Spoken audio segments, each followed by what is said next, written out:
Oh look, there I am. So today we're going to run down some more used gear that I picked up. And it's going to be the RunLee 17-inch director's monitor.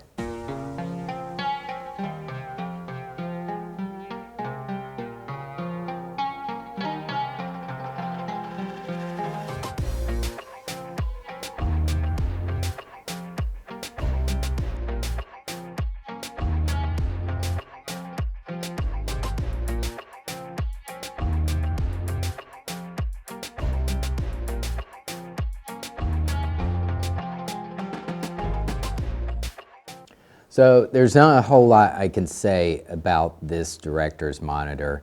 It's 17-inch, it is full HD, 1920 by 1200, and one of the beauty things about it is it does come in this road case for travel. So it's a great monitor just to throw in your gear and travel around if you need to have clients, directors, DPs, have a larger monitor to look at. Instead of looking at a 7-inch little field monitor, this is a beautiful thing.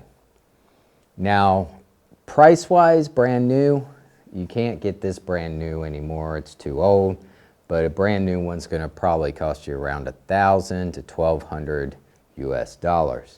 I did see this on eBay used for 450 euro, which is roughly, I guess, about 550 US. Another beautiful thing about this monitor, besides its road case, is that it has both V-mount and AC abilities. So if you're going to be in a place where you don't have a whole lot of power, you could just pop on a V-mount battery on the back and it runs perfectly.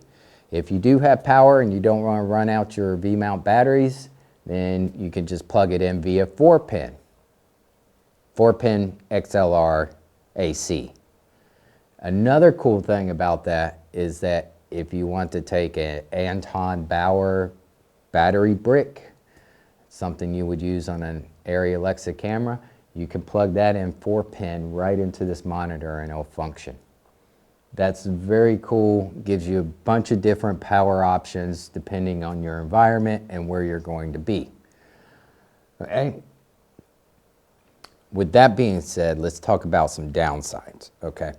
It does have SDI in and SDI out. It only has HDMI in.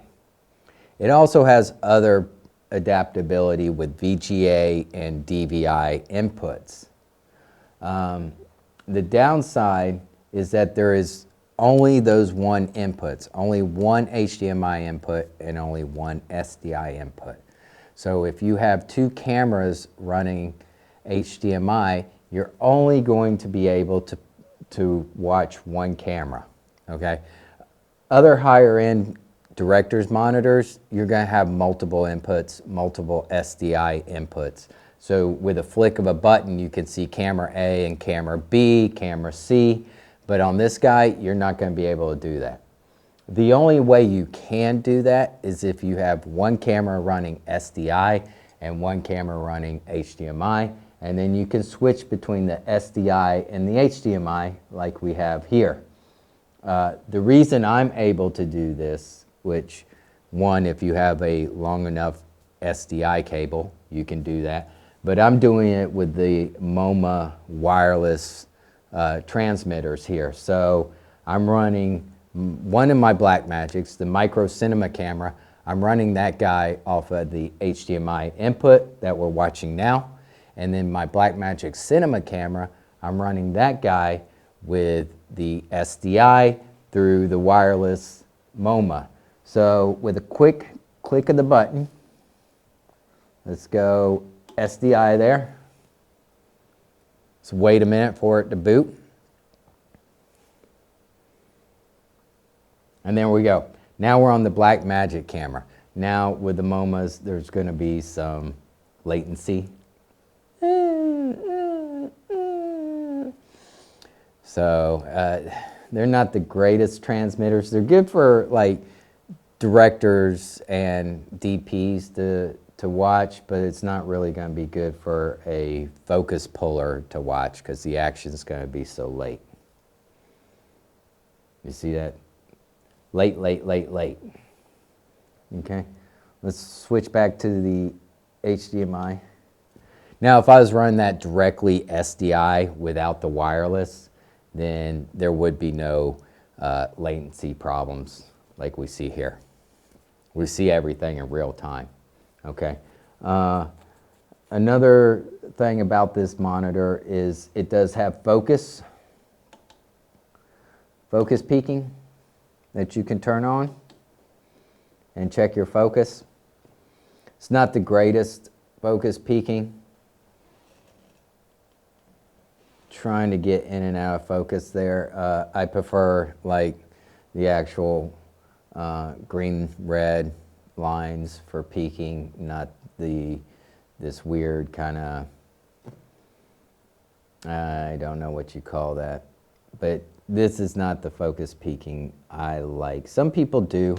If your cameras don't have focus peaking and your monitors don't have focus peaking, then you're able to do that. But if you have some small 5-inch, 7-inch monitors, more than likely they're going to have focus peaking for you. So you're not going to really use that. But it is on there.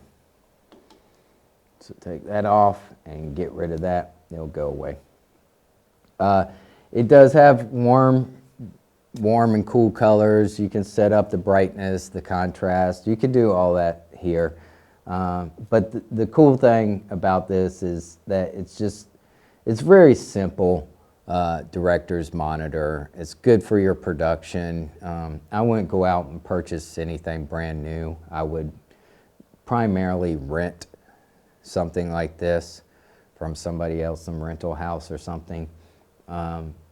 Since I got this used in a huge package deal, it benefits my production company, especially when we're doing smaller shoots. Now I don't have to go rent something. Now I can just add that charge onto the client, and then I make a little extra money renting that out daily. That's what it's really all about, is finding this little bit of extra package gear that you can rent out to a client and pad your budget with. As I was saying, I would not go out and purchase something brand new. This would be something that I would rent normally. But since I got this fairly cheap and a huge used package deal, it benefits my production company. So now I can rent this out on smaller jobs. I would not rent this on a larger, definitely a feature or a large budget commercial or anything like that. But if I have some small budget commercials, I will definitely be renting this out for directors and clients to look at. And that puts a little extra money back in my pocket. There's no sense in buying anything if you're not putting money into your pocket. That's the big thing about all of this stuff. I buy stuff that I can use and I can pad my production. So not only cameras, lighting, audio gear, and now big monitors, I'm going to make an extra $25 to $50 a day off of this. I probably do, being the price, I probably do about $40 to $50 a day, depending on the budget. Maybe if somebody comes to me and like, well, I don't have that kind of money, I'm like, you know, knock it down.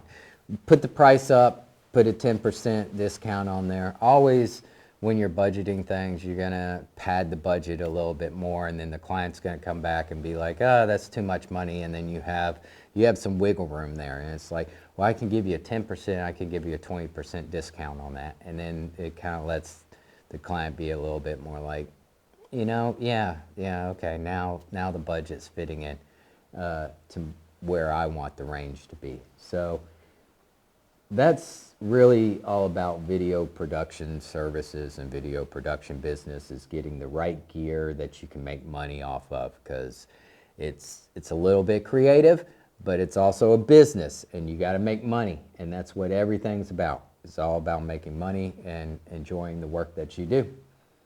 So let's switch over to the slow-mo SDI.